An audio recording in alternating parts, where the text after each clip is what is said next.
The first impression advantage.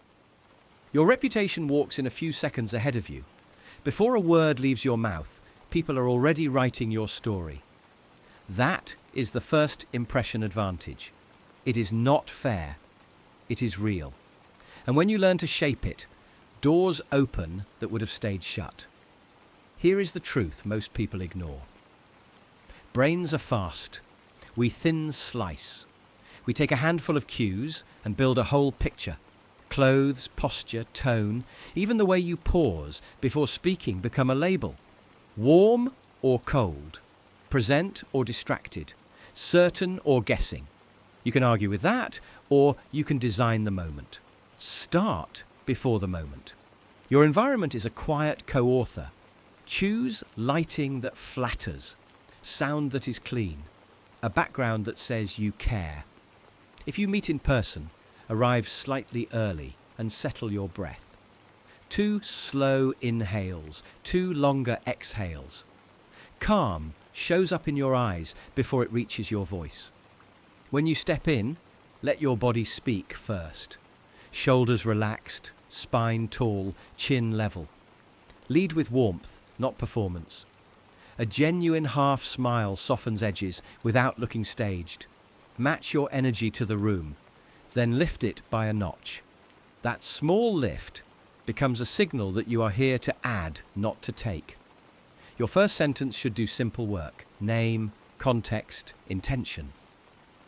I am Maya. I help teams turn messy ideas into clear plans so we can make today move faster. No pitch, no resume, just a hook that tells people what to reach for.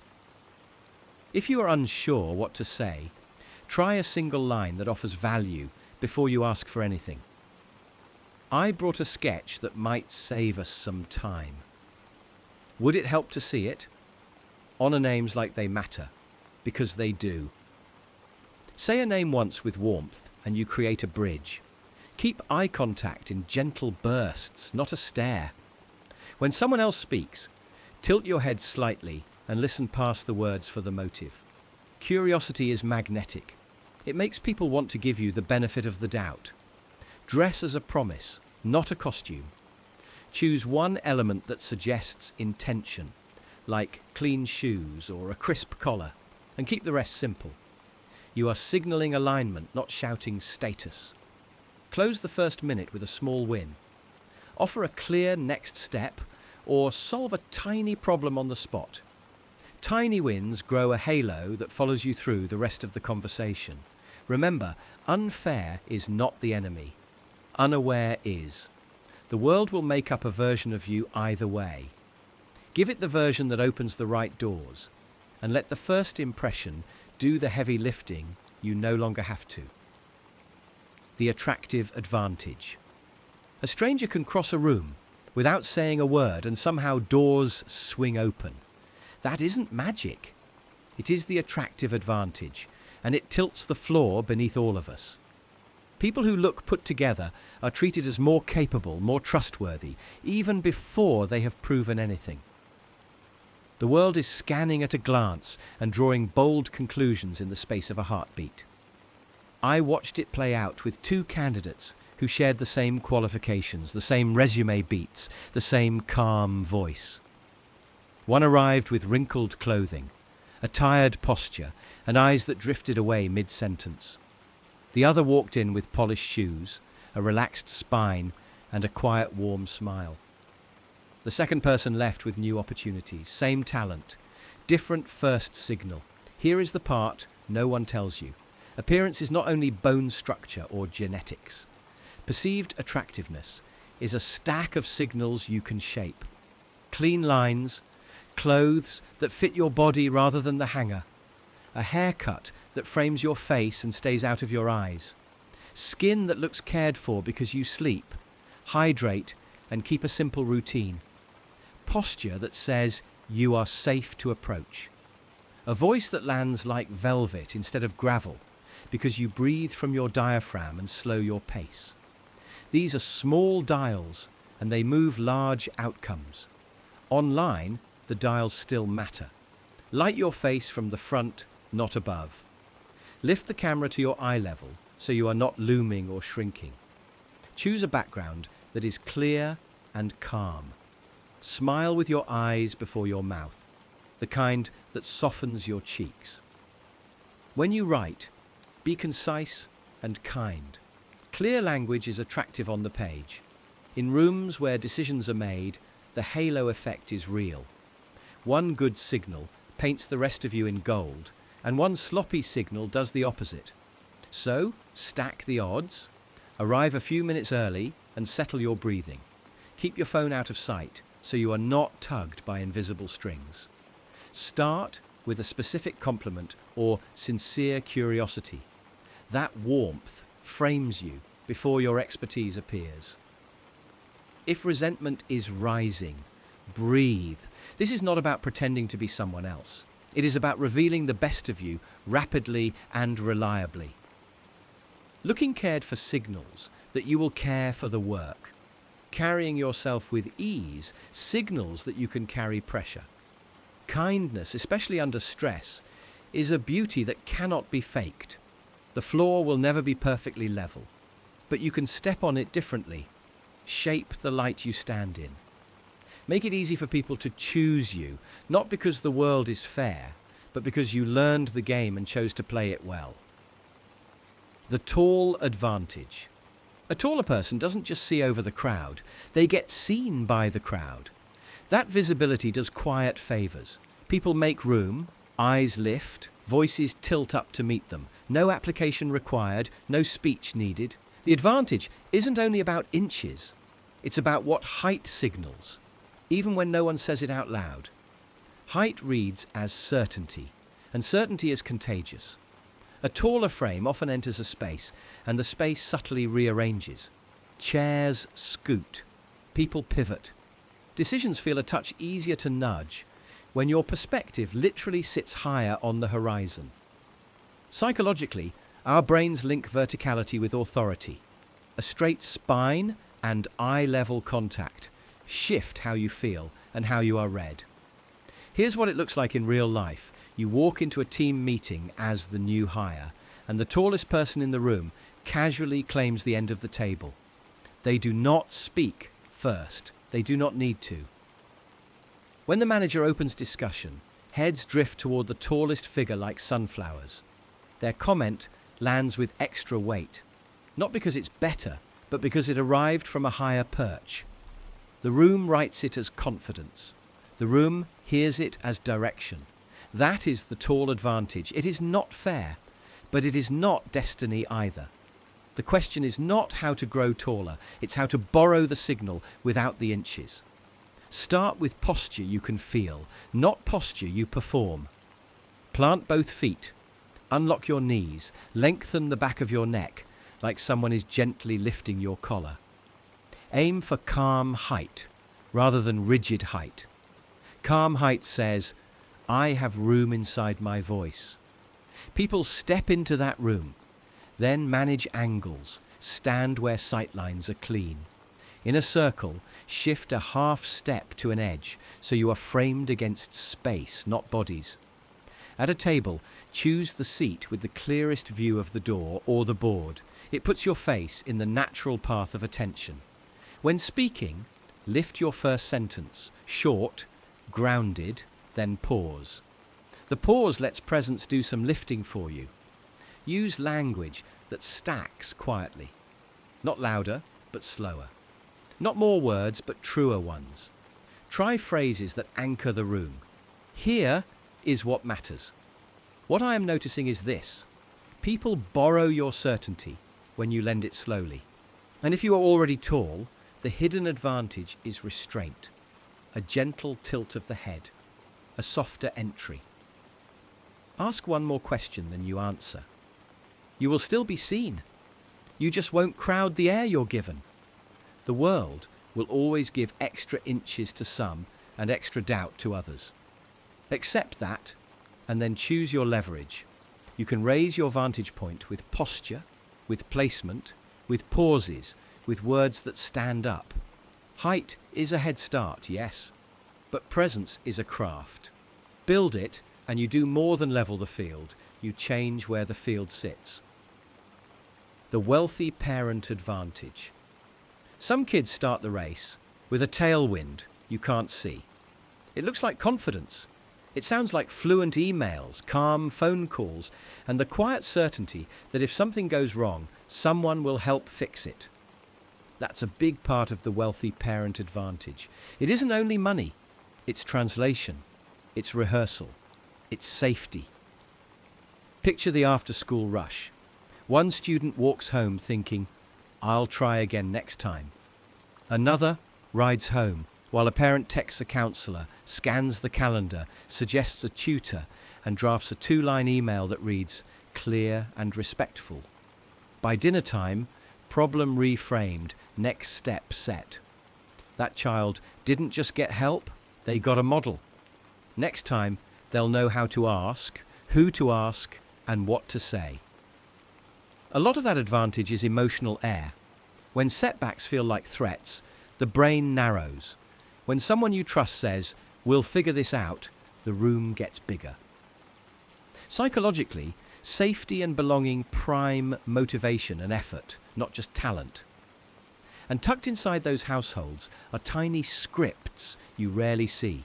How to greet with eye contact, how to follow up without apologizing for existing, how to negotiate a deadline with honesty instead of panic. But here's the turn that matters. You can't borrow someone's bank account, but you can borrow their moves. Start by adopting the translation habit. When you hit a wall, pause and ask, who knows this system better than me? A teacher's office hour, a librarian, a community mentor, a classmate's parent you respect. If the door feels heavy, write the email as a draft for your future self.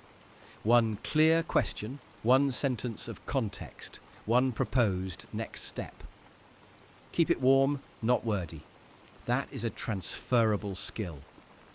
Practice the rehearsal advantage. Before the interview, practice out loud how you'll introduce yourself and ask for clarity. Before the exam, practice not only content, but the moment you freeze. Exhale, scan the page, pick one easy point, move. When you catch yourself tying worth to results, shift your feedback. Notice effort, strategy, and persistence. Praise the process. It builds confidence rooted in choice, not just outcome. That reframe changes the story you tell about who you are and what to try next. And if you're a parent, guardian, or mentor, without a big cushion, narrate your method. Let them hear how you think. Here's the email we'll send. Here's the deadline map. Here's how we ask for help with respect. Model calm under pressure, even if your stomach flips. You're teaching a hidden curriculum as surely as any private coach. Life won't balance its scales for us, but every day offers a chance to share the tailwind, safety, scripts, and small rehearsals that compound over time. If no one gifted you that advantage, let this be the moment you start building it, for you and for someone watching. The accent advantage. The voice you carry is a passport, not a permission slip. Every syllable stamped by another place is proof you have lived in more than one world. People will tell you to sand it down, to sound like everyone else, but sameness is crowded. Difference is visible. That is where the advantage lives. An accent catches ears the way colour catches eyes. In a room full of matching tones, yours becomes the melody. People lean in. They listen a little harder. They remember you a little longer. Memory is influence. And influence opens doors faster than perfection ever will. Here is the quiet power no one mentions. An accent signals perspective. It says you have seen other systems, other markets, other ways of solving the same problem. That is leverage in any negotiation and gold in any creative room. It also softens edges. When you speak with warmth, your accent makes you approachable, human, memorable. You do not sound rehearsed, you sound real. To use this well, lead with your story before someone writes it for you. A simple line like, "I grew up elsewhere," and brought the best parts with me turns curiosity into respect. Keep your sentences clean. Short beats fast. Pause on your most important words so they land with weight. Choose verbs that do the heavy lifting. When a word feels fussy in your mouth, swap it for a simpler one. Clarity is currency. Practice the melody of your speech. Record yourself and listen for where you rush, where you swallow vowels, where the meaning gets cloudy. Stretch those moments with breath. Let silence do some of the talking. Add a signature phrase that is yours. Repetition makes it iconic, and your accent makes it stick. Do not apologize for being heard. If someone misses a word, repeat it calmly and keep going. That is leadership. If a room snickers, name the truth and move forward. Humor framed with pride turns judgment into connection. And when the stakes are high, start with a story that belongs to you. Stories travel across accents better than abstract claims. Think of Maya, who pitched sustainable fabrics to a skeptical board. Her accent marked her as an outsider. Her metaphor, a jacket that remembers the forest it came from, marked her as unforgettable. Weeks later, the board remembered the forest. They remembered Maya. They signed, "Keep the music of your voice." Polish the clarity, sharpen the message, and let your difference do the first mile of the work for you. Your accent is not a barrier, it is a banner. Lift it high, walk through the door, and let the room tune to you. That is the accent advantage. The passport advantage. Doors swing open for some people the moment a border guard sees the cover of their passport, not because they are smarter or kinder or more deserving, but because colour and crest quietly bend the rules in their favour. That small booklet is an invisible key. It shrinks oceans into puddles and turns paperwork into a smile. That is the passport advantage. A strong passport buys time. No weeks swallowed by visa forms, no bank statements translated, no interviews that feel like confessions. Time saved becomes chances taken. A conference you can actually attend, a client you can meet, a semester you can start on the first day, not the third month. When the clock runs differently for you, you can move first and faster. It buys safety. A crisis flares and evacuation flights appear for some. Hotlines pick up. Doors at embassies unlock. The same emergency hits two travellers, but one has a helpline that answers and the other has hope. Safety is an unfair accelerator. It lets you take bolder bets because there is a net beneath your leap. It buys presumption. At the rental desk, the border kiosk, the bank counter, the welcome is warmer, the glance is shorter, the trust comes preloaded. That preloaded trust compounds. It lowers deposits, softens scrutiny, and turns a maybe into a yes before you even speak. The world is not just rules, it is also vibes, and some passports broadcast the right frequency. It buys options. Study without extra fees, freelance without the fear of funds freezing. Open accounts in more places, sign contracts others cannot. Options are oxygen. With more ways to breathe, you can think clearly, choose calmly, and endure storms longer than someone who is holding their breath. If you were born without that badge, the unfairness feels personal, but it is structural. You are not the problem. The map is. Still, edges can be sharpened. Reputation can cross borders before you do. Publish your work where it can be found without asking permission. Collaborate with people in places your passport cannot easily reach. Let introductions travel ahead of you like light. Stack local anchors that translate globally. A track record with outcomes, not promises. Proof you deliver across time zones. References others trust. Learn the language of the gatekeepers, not just their words, but their norms, their deadlines, their pace. When you finally stand at the desk, you are not a stranger, you are an expected guest. And if you can, pursue legal pathways to expand your options. Long-term residencies, remote work permits, education routes. partnerships that turn one stamp into many. The map will not become fair overnight, but power often moves toward prepared people. The passport advantage is real, and it is uneven. Yet every day, someone without it outworks, outlasts, and outconnects until doors swing open anyway. Let that be your unfair advantage. The male advantage. Begin where the scoreboard looks rigged and you stop waiting for a referee. The male advantage is not a golden ticket. It is a lever you choose to pull when the world feels indifferent. It is the quiet edge of embracing responsibility instead of hunting for sympathy. When outcomes matter more than intentions, intent gets polished into results. That pressure can break you, or it can make you precise. Your body is a tool, not a billboard. Train it, and you carry a message into every room before you speak. I can do hard things. Strength is not just muscle. It is proof you show up when nobody is clapping. That discipline bleeds into how you work, love, and negotiate. You become the man who keeps promises to himself.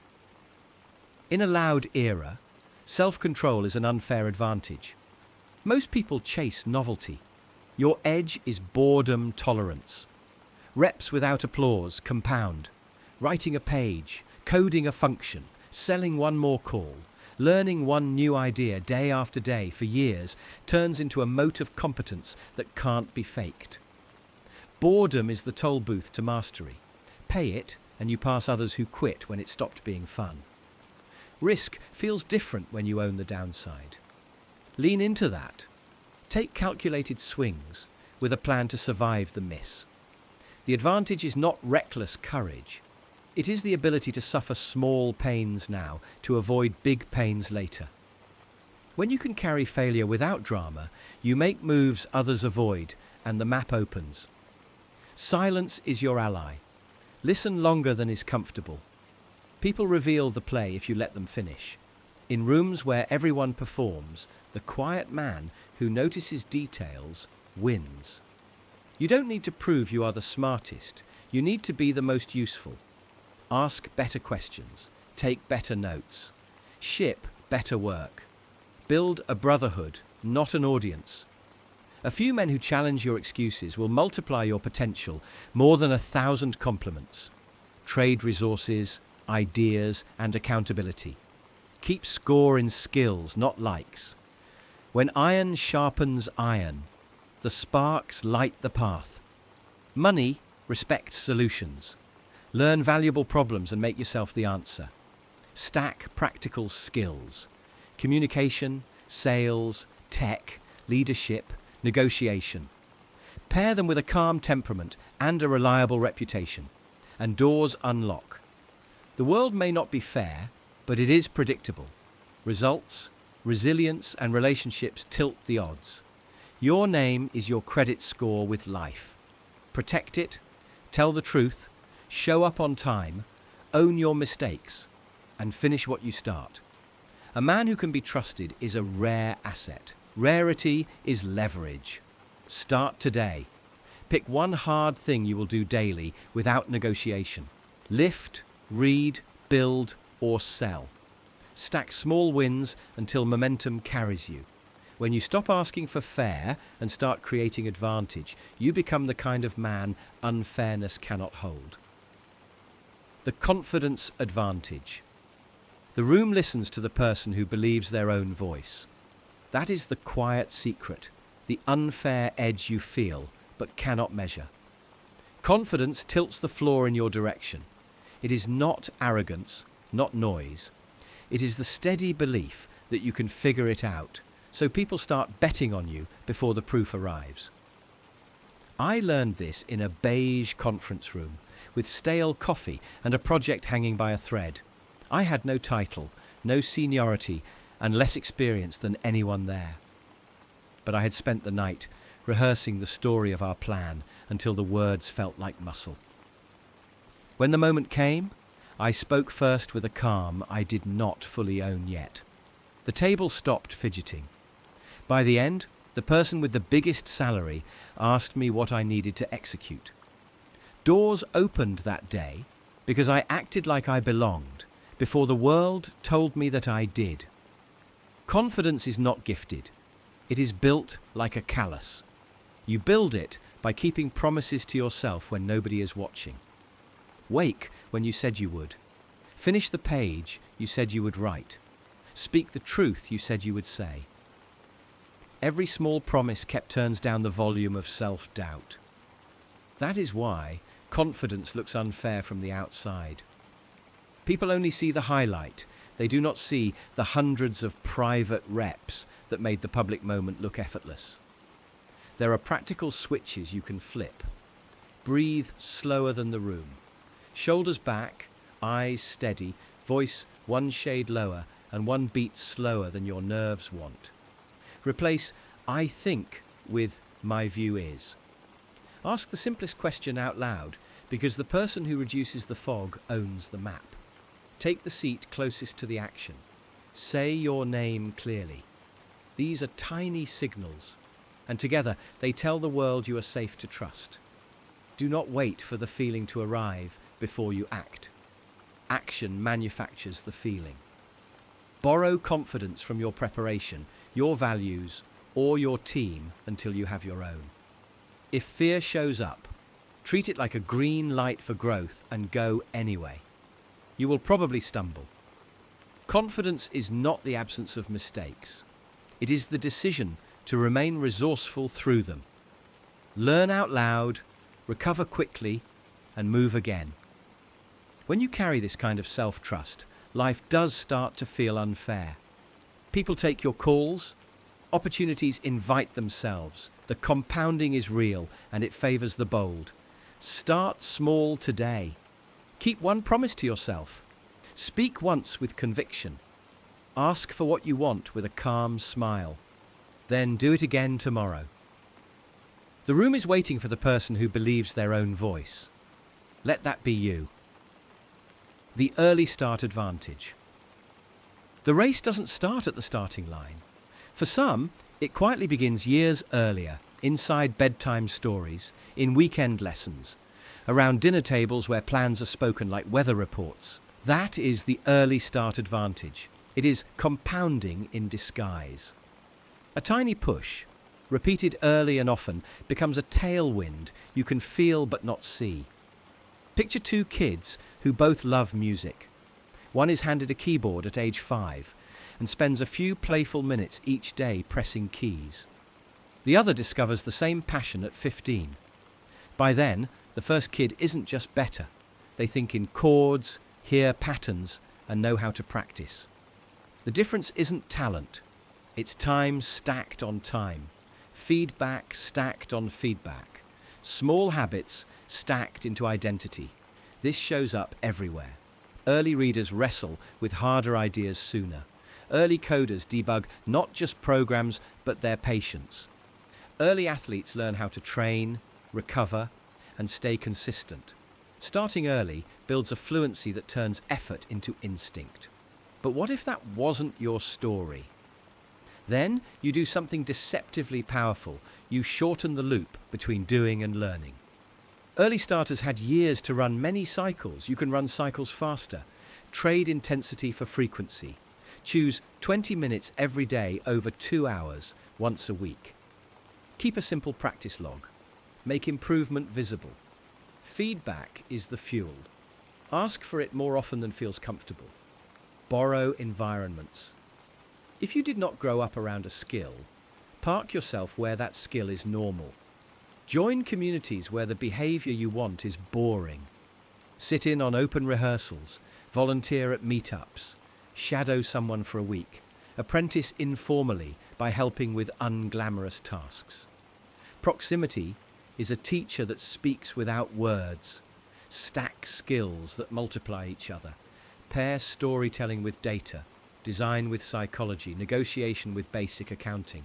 You do not need to be the best at a single thing if you can be rare at a combination. Small edges in 2 or 3 areas can add up to a signature advantage. Protect your runway. Remove friction the night before. Lay out shoes if you run. Open the document if you write. Cue the lesson if you study. Set a tiny, non-negotiable floor. 2 sentences, 5 push-ups, 10 lines of code. Most days, small leads to more.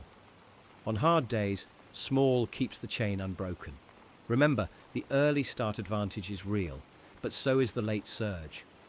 The question is not when you began, it's how consistently you build now. Start where you are, with what you have, for as long as you can. Today's 20 minutes is tomorrow's instinct. Plant the seed, water it, let time do what time does best. Turn ordinary effort into unfair momentum. The right place, right time. Advantage. A door swings open for someone else while you are still knocking. It stings. It looks like magic, like fate picked a favourite. That feeling has a name. The right place. Right time advantage. And yes, it is real, but it is not random in the way we think. It is a pattern you can practice. Picture a songwriter playing to 8 distracted people, and a manager ducks in only to escape the rain. A junior analyst tags along to a meeting and overhears a problem no one can solve, then quietly offers a fix. A coder replies to a late-night forum post and ends up on a call with the person who will change their path. None of them could force that moment. All of them made it likelier. Place is proximity. Timing is energy. Attention is signal. Readiness is proof. When those align, doors appear where walls used to be. You cannot control the clock, but you can bend the odds by increasing collisions. Go where decisions are made, not where comfort is offered. Show up early, stay a touch longer, volunteer for the unglamorous seat near the action. Publish your work in public places even when it feels small. The world cannot choose you if it cannot find you. Make yourself easy to notice without shouting. Lead with a single crisp sentence that says who you are and what you do. Carry a short story about a problem you solved and the change it created. Keep a simple reel, a tiny portfolio, a 1-page summary, ready to share on a moment's ask. When someone says, send it, you do not scramble, you click. Treat weak ties as bridges. Say hello to the person you almost ignore. Follow your curiosity down hallways and into side rooms. The right room is often the second room, the one behind the main event, the messy one where people actually decide. When you cannot get in, create a room of your own. Host a small meetup. Start a recurring jam. Gather a handful of people around a shared problem. Opportunity likes clusters. Practice small bets. Send one thoughtful message each day. Ship one tiny improvement. Ask one real question at every gathering. Consistency turns unlikely into inevitable, and when a break arrives, be kind. People remember how you made them feel when they were busy. The right place at the right time is not just about being seen, it is about being welcomed back. It is true that life is not fair. Some people are born closer to the doorway. The rest of us can widen our map. You build your luck by moving, by sharing, by preparing. Keep showing up where lightning tends to strike, and keep holding the kite wire. One day, the spark will find you, and you will look like an overnight success that took a long, steady walk. The skin color advantage. A stranger can read your face before they hear your voice, and the world makes a decision. Not a fair one, not a careful one, just a snap sort of sorting that follows you into rooms you have never walked into. That's the quiet power of a skin color advantage. It is not a trophy you asked for or a crime you committed. It is a tailwind you might not feel until you watch someone else run against it. Think about how many places shade gets a vote. The office where brighter smiles find warmer eyes. The store where security trails one shopper and greets another. The apartment showing that opens up when a safer impression lands. Even small things hum with meaning. Makeup that matches some faces and not others. bandages labelled flesh that do not match most flesh, stock photos that centre one kind of family, one tone, one story. None of these moments are huge by themselves, but they stack, and that stack tilts the floor. Across cultures, lighter skin has often been treated as a shortcut to trust, beauty, and competence. Darker skin is asked to prove itself twice, sometimes 3 times, before the same door swings open. That gap is the advantage. Not because one person is better, but because a system learned the wrong lesson and has not unlearned it yet. If you benefit, the point is not guilt. The point is awareness. Pay attention to who gets interrupted and who gets invited. When a meeting ends and one voice was never heard, loop back and make space. When praise floats toward the usual suspect, add the name that got missed. If you are hiring, strip the glow of familiarity from your choices. Ask what standard you are using and whether it is truly about skill or just comfort. You do not have to carry shame to carry responsibility. You can be the person who turns an unearned tailwind into shared momentum. If you are on the other side of this, your worth is not up for debate. You are not paranoid, you are perceptive. Document your work, because receipts protect your brilliance. Find rooms where you do not have to audition for basic respect. Speak plainly when a line is crossed, and bring allies who will back the boundary, not just nod at it. Your value does not shrink because someone else's bias is loud. Fairness is not a weather pattern. It is built. It is built by noticing what most people ignore, by naming what most people soften, and by nudging small levers every single day. The skin colour advantage did not appear overnight, and it will not fade by accident. But the moment we stop pretending it is invisible, we begin to make it unnecessary. The popularity advantage. Out in the wild, attention picks favourites long before merit has a vote. That is the quiet engine of the popularity advantage. Some people step into a room and doors seem to open on their own. It is not always skill. It is not always effort. Often it is familiarity, warmth, and the easy comfort of being known. Popularity tilts the field because our brains take shortcuts. When more eyes are on someone, we assume they must be worth the gaze. We borrow our opinions from the crowd. The face we have seen before feels safer. The voice we have heard again sounds smarter. That is how good ideas travel faster when carried by known names, while better ideas struggle in the dark. You have seen it everywhere. The candidate who speaks with relaxed charm is remembered longer than the one with a stronger resume. The artist with a tight circle of true fans rises while a lonely genius waits. Even algorithms play along. They reward what already has momentum, and momentum loves a familiar face. If that feels unfair, it is. But unfair advantages can be learned, not only inherited. Popularity is not about being loud. It is about being easy to like and hard to forget. Start with presence.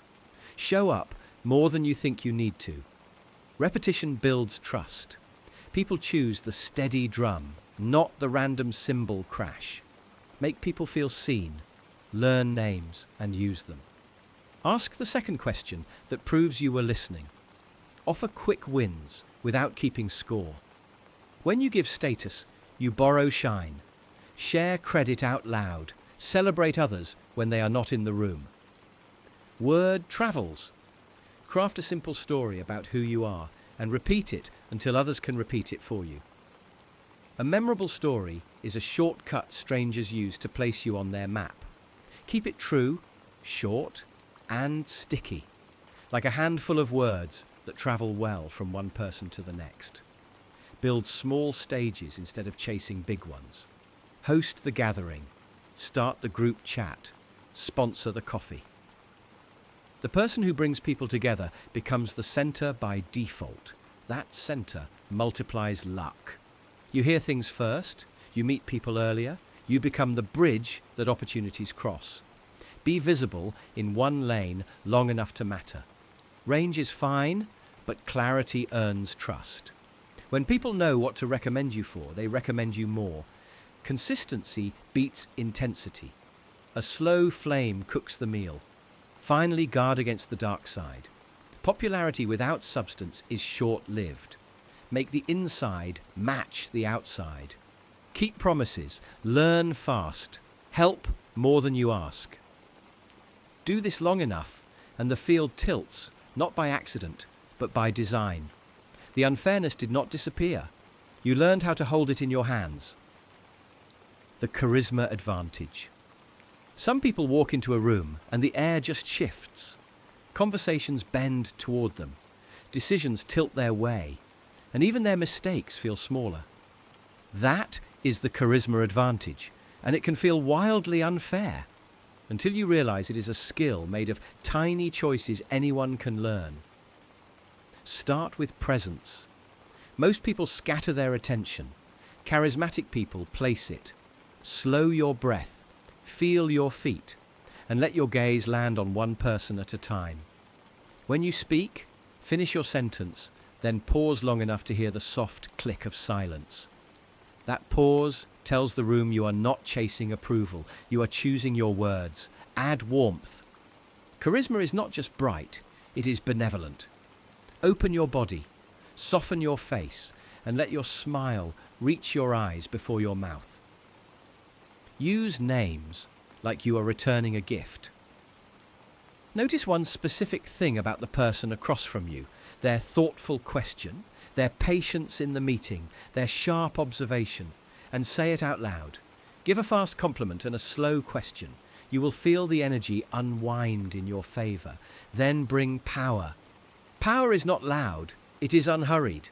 Keep your movements economical, your shoulders relaxed and your chin neutral.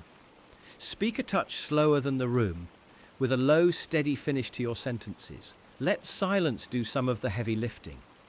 Nothing signals confidence like comfort with empty space. Craft a simple story that carries you. People remember arcs, not resumes. Offer a one-line origin with contrast. Where you started, the friction you faced, and what you learned that helps them now. Make your wins useful instead of shiny. Package lessons, not trophies. Suddenly your success feels like a rising tide rather than a spotlight. Manage the frame. Charisma directs meaning. Assume a value frame that says, "We are here for quality, not speed." Practice a generous frame that assumes good intent and shares credit freely. Set boundaries with warmth. I want to give this the focus it deserves. Can we reconvene after the draft? You become the calm center that others want to orbit. Engineer first moments. In the first few breaths of any interaction, plant your feet. Inhale slowly, smile first, and let your eyes greet before your words. Mirror the other person's tone by a small degree, then lead with a slightly brighter, steadier rhythm. You will feel the room follow you. Become the connector. Introduce people who should meet. Offer context that helps them shine. When you are the source of opportunity, you carry quiet status that no title can buy. Life may not be fair, but charisma stacks the deck in your direction. Do not wait for it to show up. Build it. Before your next conversation, choose one behavior: presence, warmth, power, story, frame, or connection, and turn it up one notch. Watch how the air shifts for you. The Youth Advantage. Fresh clay takes your thumbprint. Wet cement listens. Youth works the same way. While everyone argues about who deserves what, your unfair advantage is simple. Softer material, faster change. Life is not fair. This is one place where it tilts your way, and pretending it does not only wastes the window. The edge is not just energy, it is feedback speed. You can try something by morning, look a little foolish by lunch, and be better by night. Less reputation to protect means more permission to experiment. Less sunk cost means easier pivots. Doors open because people love to bet on potential. Use that. Ask for the meeting. Send the bold message. Ship the rough version. Picture a tiny weekend project. You sketch an idea on Friday, post a messy demo on Saturday, and by Sunday, 3 comments have reshaped it. A classmate says, "This part is clunky." You reply, "Got it, give me a day." Tuesday, it is cleaner. A mentor suggests a twist you never considered. Thursday, you push another version. That loop, try, learn, adjust, is your oxygen. Protect it fiercely. Psychologically, our brains light up for novelty and tune out repetition. Researchers call that habituation. Fresh attempts grab attention, reruns get ignored. That is why small, surprising releases travel farther than perfected monoliths that arrive too late. Another edge is beginners' questions. Why do we do it this way? Said with real curiosity, can unlock a door veterans stopped seeing. You can ask without ego. You can say, "Teach me," and people lean in. And when mistakes are framed as part of the process, that is growth mindset at work.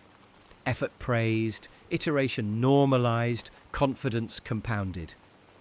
It is natural to think you need certainty before action. In reality, action creates the certainty you are waiting for. Youth gives you the runway to place many small bets. Start a study group. Draft a simple offer. Volunteer for the unglamorous job that teaches you the system. Take notes like your future self will pay for them because they will. This is not about skipping hard work. It is about sequencing. Do first, then learn, then refine. Seek mentors who shorten your path and trade them real effort for real guidance. Make friends with people who are building. Borrow courage from their momentum on the days you doubt your own. If you are feeling behind, remember, speed beats size when the clay is soft. You do not need permission to begin. You need a first version, then a second. That is enough to change your direction and your luck. One day, the material will harden. That is fine. Experience becomes its own advantage. But right now, you have play in the wire. Bend it. Make something slightly too big for you and grow into it. Stack small wins. Ask the naive question. Iterate out loud. While the cement still listens, press your thumbprint. The health advantage. The quiet edge that wins meetings, outlasts setbacks and sharpens thinking is earned before sunrise, when your body decides how much power you get to spend. Call it the health advantage. It is invisible until it is not. It is the difference between ideas that stall and plans that actually get finished, between snapping under pressure and smiling because you have another gear. People say life is not fair. They are right. Health tilts the board. Think of energy like currency. Some people wake up with a full wallet. Others start the day in debt. The ones with reserves can listen longer, learn faster, and recover after bad days. They remember names, catch details, and stay kind when things get hard. That does not happen by accident. It is trained, guarded, and topped up, often in the small, unglamorous choices no one applauds. I watched a friend drift from constant fatigue to quiet momentum. No miracle, no secret supplement, just a handful of non-negotiables honoured most days. Morning light on her face before screens. A short walk that grew into a habit. Food that left her clear instead of cloudy. Bedtime treated like a meeting with her future self. Within a season, the world started to call her disciplined. She laughed because what they called discipline was really design. She designed her day to make the good choice the easy choice. This is the hidden math. When your body feels safe, your mind gets bold. When your sleep is real, your patience stretches. When your heart rate settles, your words land softer. Opportunities do not always go to the smartest person or the luckiest. They go to the person still steady at the end, the one with a calm breath and a brain that can focus for just a little bit longer. You do not need a perfect plan. You need one promise you can keep today. Maybe it is a glass of water as soon as you wake. Maybe it is stepping outside to feel the sky before you open your inbox. Maybe it is moving your body until you feel warmth in your cheeks. Maybe it is closing the kitchen after dinner so your sleep stops fighting your digestion. Pick one and keep it. Then stack another slowly like bricks you refuse to rush. The health advantage is not vanity. It is leverage. It is more laughter with your people, more patience with your work, more courage when a door finally cracks open. Let others chase hacks that fade by Friday. You are building a floor that will not collapse when life tilts. Start small. Keep going. Guard your energy like it is equity, because it is. And when someone says life is not fair, smile a little, breathe deep, and let your unfair advantage answer for you. The mentor advantage. The quickest shortcut most people never see is a person, not a hack, not a tool, a human map who has already walked the road you're trying to navigate. That's the mentor advantage. It looks like unfair luck from the outside. Up close, it's rented wisdom paid for with humility and follow-through. Think about the last time you stared at a blank page, a tough decision, a new role. You can spend weeks exploring every path, or you can borrow someone's pattern recognition. A mentor says, here's the pit you're about to step in. Step here instead. Suddenly the fog lifts. The work is still yours, but the wasted detours are not. There's a simple psychology underneath this. Borrowed experience lowers uncertainty, which calms your nervous system and opens up better thinking. Safety leads to curiosity, and curiosity leads to faster skill growth. When you feel steadier, you risk a little more, ask clearer questions, and learn on a steeper curve. Grounding your approach in principles, why this works, not just how, keeps your progress reliable rather than accidental. Picture this in real life. You're new at a job. A respected teammate says, "Send me your draft before you polish it." You feel exposed, but you send it. They reply, "Aim for clarity, not clever. Get the first version out by day 3, then we iterate." You follow that rhythm for a month. Your output doubles, your stress halves, and the praise you receive shifts from promising to dependable. That wasn't magic. That was a borrowed operating system. Mentorship isn't cheating. It's efficient. The unfairness comes from access. Some people are born into rooms where the right sentences are spoken at the right time. If that's not you, create your own rooms. Ask for a single, specific conversation, not a lifelong commitment. Do a little homework so your questions are sharp. Offer an easy yes. Can I get 10 minutes on what you look for in a strong proposal? I'll share how I apply it next week. Then do exactly that. Return with results. You train someone to bet on you each time you honor their attention. The advantage compounds when you become a mentor too. Teaching cements your own patterns. You start seeing blind spots earlier, articulating them faster, and you attract people who run alongside you. That flywheel, seek guidance, apply it, teach it, quietly tilts the playing field in your favor. Life won't distribute guidance evenly, but you can tilt your odds by choosing proximity to people who make you braver and more precise. Start with one ask, one adjustment, one report back.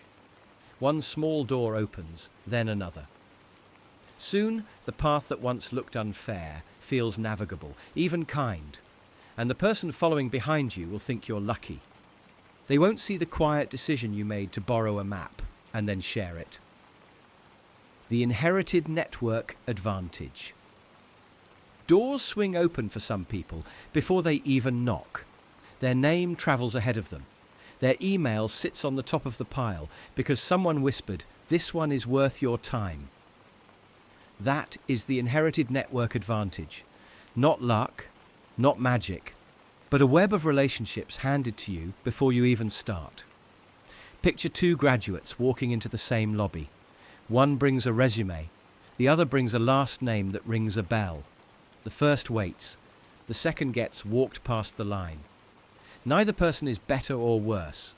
One just has social proof that was built before they were born. That proof looks like warm introductions, quiet references, holiday cards, school ties, and neighbours who play tennis with hiring managers. It looks like people who respond fast because they already trust the source. This sounds unfair because it is. Influence is not evenly spread. Trust is not evenly priced. A warm introduction cuts the risk in half. A mentor's text removes a month of waiting. A family friend shares the unwritten rules that never appear online.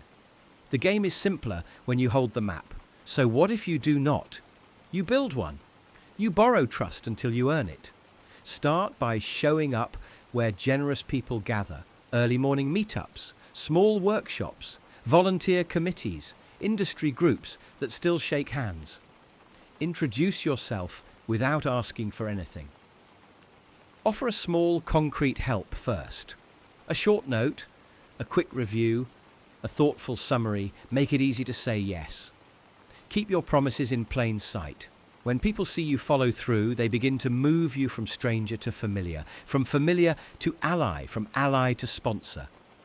Treat every project like a public reference. Publish your process, not just your wins. A short write-up can travel where you cannot. Use one relationship to reach the next degree. Ask, who is one person you think I should meet? And would you be comfortable introducing me? Then make the handoff effortless, with a tiny blurb and a clear reason to talk. Send short updates every few months. Trust compounds when you stay present. If you were born with the advantage, use it well. Share the ladder, name the names, make the calls. If you were not, remember that networks are living things. They grow with care and time. Keep planting small seeds. Sit in rooms where the next room becomes possible. Your first yes will feel borrowed. Your fifth yes will feel earned. One day, a door will swing open before you knock, and someone else will say, this one is worth your time because you helped make it true. The Education Advantage. A report card can be a lottery ticket, not because of the letter on the page, but because of what that letter grants access to. Conversations, confidence, and doors that don't swing open for everyone. That's the quiet truth about education. It's not only what you know, it's how you learn to play the learning game. Here's the advantage most people miss. Education is not a building or a brand. It's a stack of skills that compound. How to ask sharp questions, how to find mentors, how to turn feedback into fuel, how to study the process instead of worshipping the outcome. When you learn that stack, life still isn't fair, but you start carrying leverage. Picture two kids from the same block. After school, Maya wanders into the library. A librarian smiles and says, "Tell me what you want to know, not what you think you should already know." Maya learns to search databases, outline arguments, and email teachers with clear, specific questions. In class, she hears a throwaway line, "Come to office hours with 3 questions," and she actually does. She leaves with clarity and a path. Luis studies hard too. He takes notes, rereads the chapter, and keeps his head down, but he never knocks on a door. He thinks office hours are for people who are failing, so he misses the unspoken curriculum: how to think like the grader, how to refine a draft, how to make the next attempt smarter than the last. Maya isn't more gifted. She's more coached in the game. That's the education advantage. Psychologically, the way we are taught and talked to shapes how we keep going. When feedback spotlights effort and strategy, what you tried, how you adjusted, it builds confidence that travels from one subject to the next. That's growth in action, and it makes persistence easier when the work gets hard. Even a small shift, praising process over product, changes how we handle setbacks and how quickly we recover. If you didn't get that head start, you can build it. Treat office hours like a standing appointment with your future. Trade vague goals for specific questions. Swap silent pride for mentorship. Ask a classmate to teach you one thing they do well and teach them one thing you do well. Use the public library as your second campus. Keep a simple loop after every assignment. What worked, what didn't? What will I try next? Not talent versus no talent. Process versus no process. Education won't erase the uneven ground. Some paths are smoother, some maps are clearer, but learning how to learn is a lever you can pull no matter where you start. Stack the habits, seek the conversations, turn feedback into direction. When knowledge becomes a skill set and not a scoreboard, you stop waiting for fairness to arrive and start creating your own advantage. That is the education advantage. The location advantage. Opportunity is loud in some neighborhoods and whisper quiet in others. Some corners of the world crowd your days with chance encounters, loose conversations, and visible ladders. Other places ask you to build every rung by hand. That gap feels unfair, and it is. But here's the flip. The advantage isn't only about the city on your driver's license. It's the locations you choose all day long, the rooms you stand in, the tabs you keep open, the streets you walk at lunch, even the time of day you show up. Location is leverage, and it multiplies effort. Think about how often big breaks hide inside small moves. Sit 3 desks closer to the whiteboard, and you start hearing problems earlier. Switch your morning spot from your couch to a bright library table, and the work gets real before your doubts do. Pick a coffee shop near people building things, and you will overhear tomorrow being planned in plain language. For example, Maya was a self-taught designer sending out portfolios into the void. She did good work, but it lived in folders no one opened. So she bought a cheap pass to a loud little co-working space near a startup accelerator. On day 1, she set up by the door. A founder rushed in and said to no one in particular, "We need a clean dashboard by Monday." Maya looked up and said, "I can mock a few options by tonight." That was it. One small relocation, one sentence, a new client, then a string of introductions that used to be invisible from her apartment. Psychologically, environment shapes behavior and unlocks opportunity because cues, norms, and friction are not neutral. When the right signal is within reach, your brain spends less willpower to start and more energy to perform. That is why designing context beats relying on grit alone. Move the cue closer and the action follows. Move the people who speak your future closer, and your story starts echoing theirs. If crossing oceans is not possible, cross hallways. Join the weekly meetup that gathers 2 streets away. Shift your online location by following voices doing the work you want. Your feed is a map too. Swap your lunch walk so it passes the bulletin board with messy flyers and phone numbers you can rip off. Volunteer at the edge of your industry, where help is scarce and access is plenty. These are location changes measured not in miles, but in collisions. It is natural to believe that the fairest system rewards only talent and work. But in reality, proximity tilts the board, so tilt it back in your favour. Place yourself where your questions have nearby answers, where your attempts are witnessed, where your name gets repeated in rooms that count.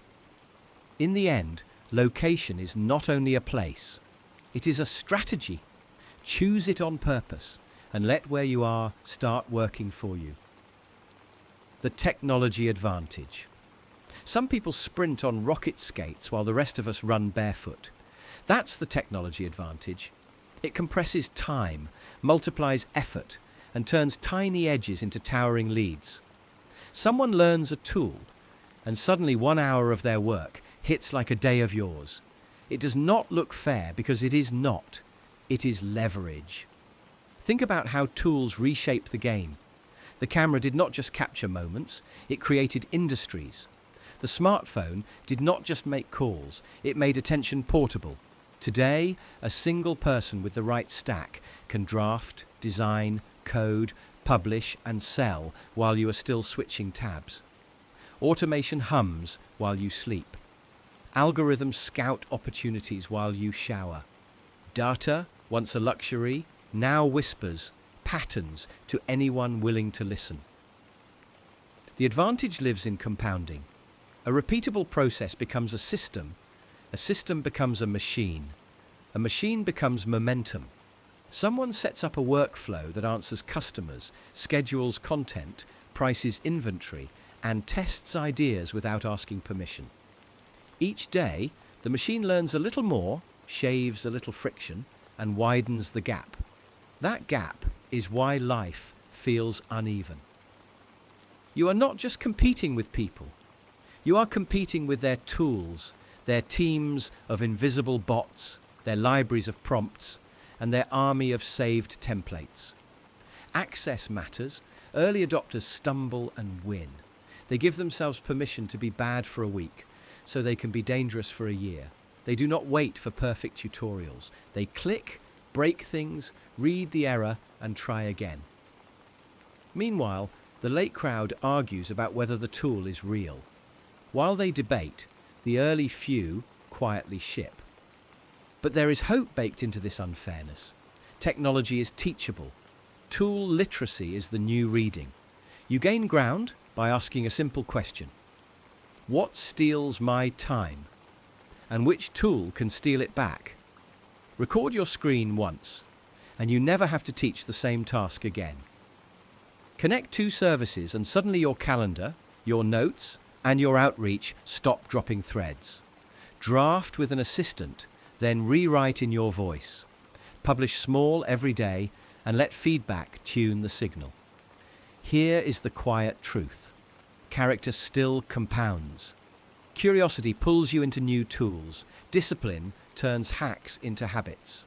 Generosity builds networks that algorithms reward. Use the advantage, but do not forget the human inside the machine. Tools amplify who you are. The door is open.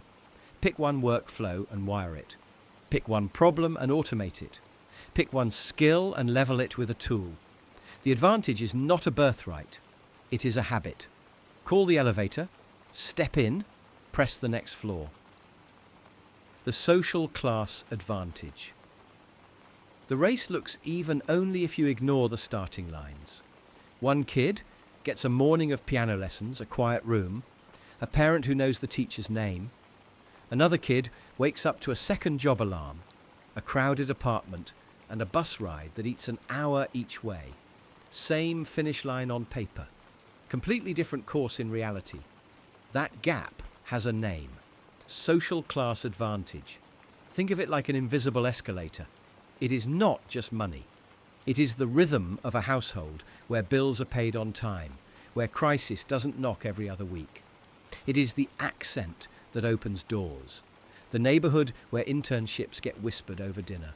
The cousin who has already done the thing you are trying to do.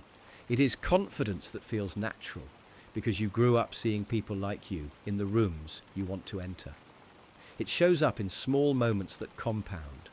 Knowing how to email a professor without sounding unsure. Knowing that office hours are not a punishment, they are leverage. Recognizing that a summer can be traded for an unpaid internship because there is a safety net at home. Being able to say no to a bad opportunity because rent is not due tomorrow. Those choices compound like interest. Over years, the gap becomes a canyon. There is also a hidden curriculum that never appears on a syllabus. How to negotiate without apologizing. How to read the room and the dress code. How to talk about your work without shrinking. How to ask for a warm introduction rather than cold applying into the void. If no one teaches you that, the rules feel like fog. If you were born into it, the rules feel like air. So what do you do if your starting line is further back? You build ramps. You borrow networks in honest ways. Show up where gatekeepers hang out.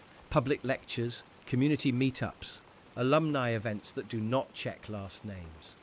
Introduce yourself with a clear sentence about who you help and how. Follow up within a day. Keep a simple spreadsheet of relationships. It is not fake. It is practice. Master the hidden curriculum on purpose. Draft 3 versions of your email pitch and read them out loud. Ask mentors precise questions. Not, can I pick your brain, but can I get 10 minutes to learn how you approached your first freelance client? Volunteer in places where responsibility comes fast. Choose jobs that pay you in skills and proximity, not just wages.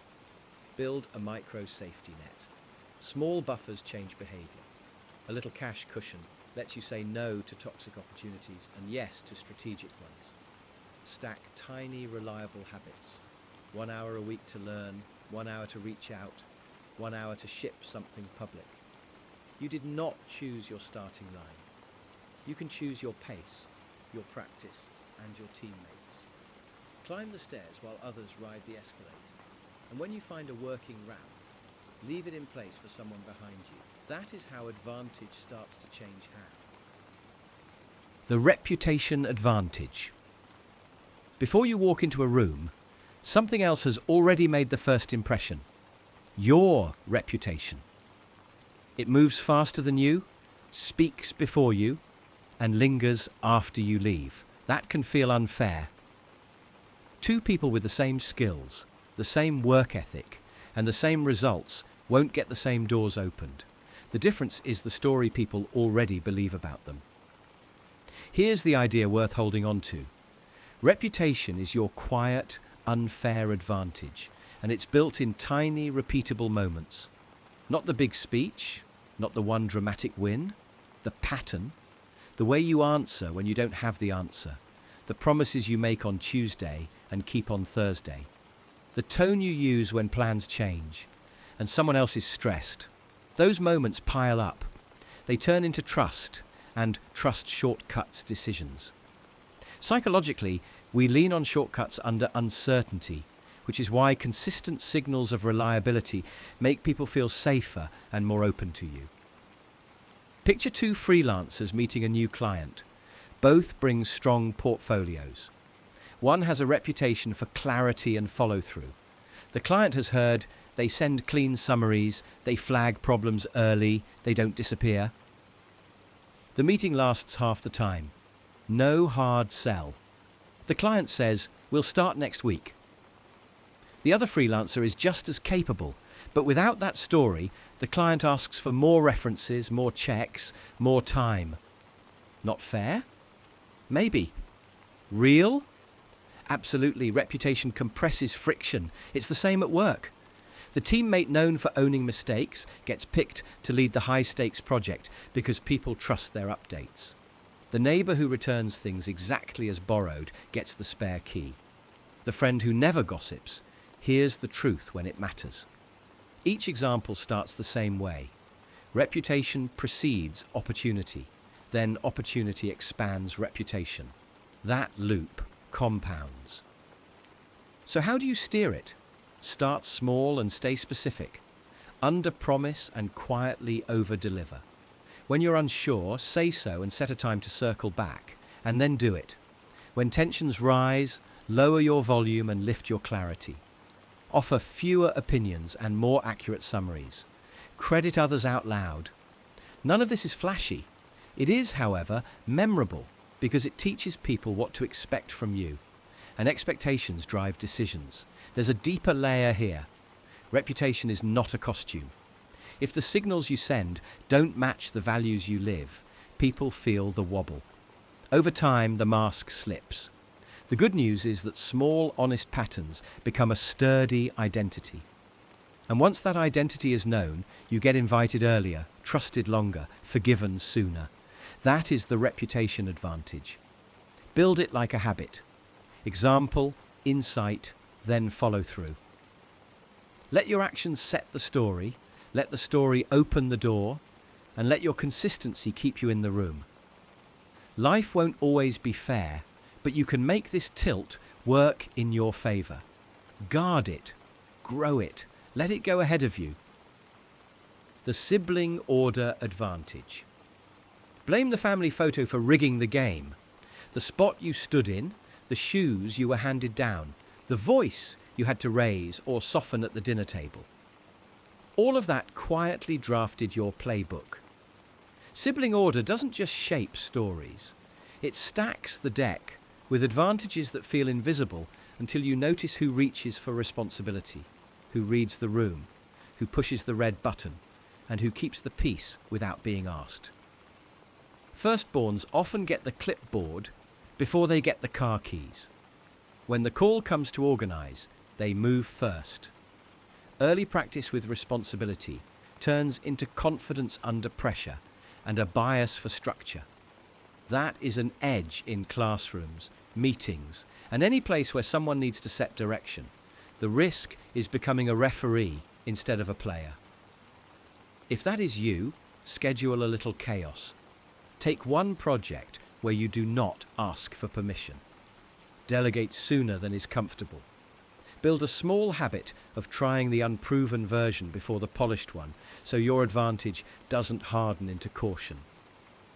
Middle children grow up swimming between currents. They learn when to talk and when to tilt the conversation, which makes them natural diplomats, fixers, and bridge builders. That is an edge in sales, partnerships, and any messy room full of ego and unknowns. The trap is disappearing. If that is you, call your shot early. Volunteer to go first in the update. Keep a running list of what you shipped and what changed because of you. Claim credit without apology so your superpower is visible, not invisible. Younger siblings learn to play upwards. With older voices to imitate and challenge, they get fluent in charm, improvisation, and brave experiments. That is an edge wherever taste, timing, and fresh ideas win. The danger is skipping the boring parts. If that is you, write the plan before you pitch. Build simple systems that keep the lights on after the fireworks.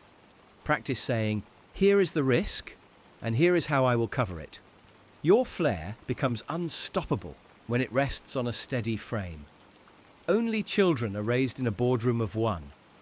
Early time with adults can supercharge focus, vocabulary, and self-direction. That is an edge in deep work and long arcs of mastery. The blind spot is collaboration. If that is you, choose group chaos on purpose.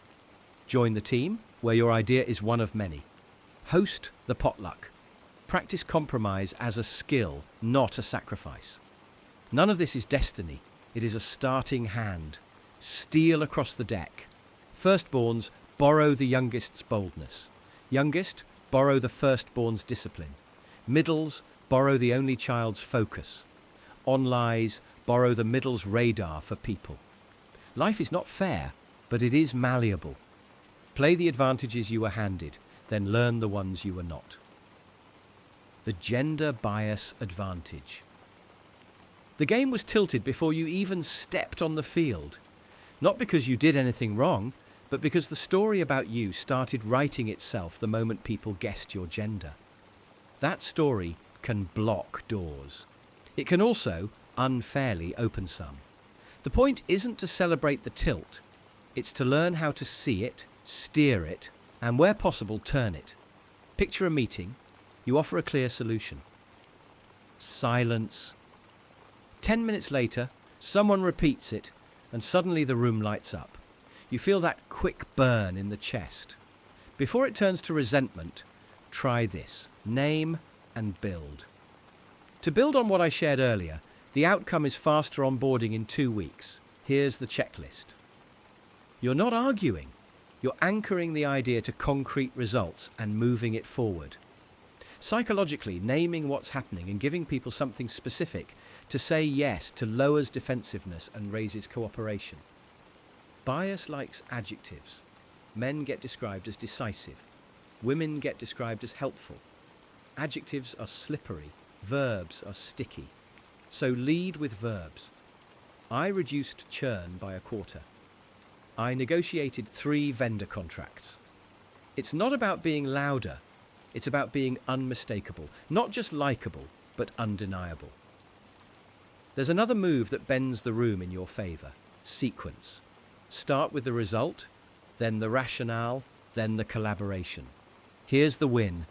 Here's why it will work. Here's who I'll partner with.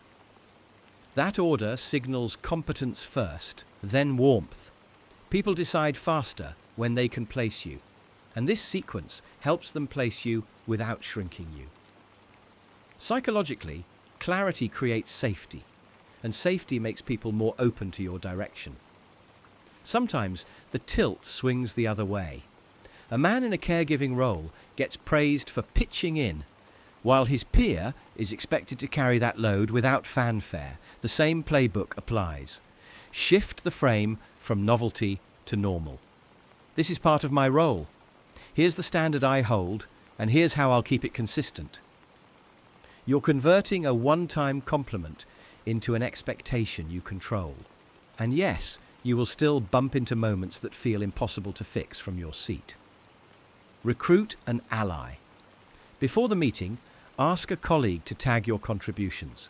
If you hear my idea slide by, toss me the ball. When someone feels seen, they say yes more often. When they know exactly what to do, they follow through. This isn't about pretending bias is fair. It's about refusing to let it be final. Not just pushing harder, but placing smarter. Not just waiting to be chosen, but choosing how you're seen. Today, listen for adjectives and replace them with verbs.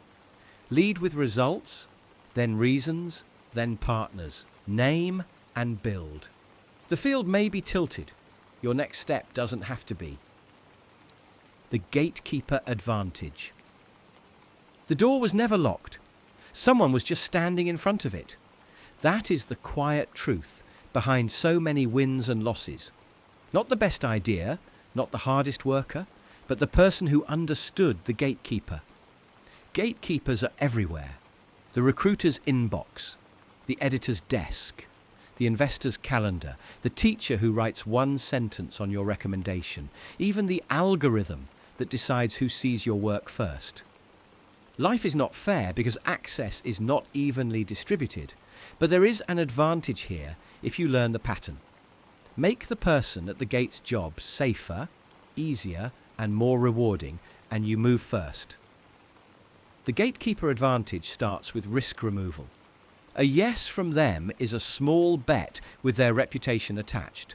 Turn your pitch into their insurance policy. Show work in public so they can scan outcomes in seconds. Share one page that proves you have shipped, solved, and stuck around. Make the first step tiny. Offer the draft, the demo, the pilot, the sample. Reduce the energy required to say yes to almost none. Know their incentives better than your own. The editor needs a clean draft and a fresh angle on a timely theme.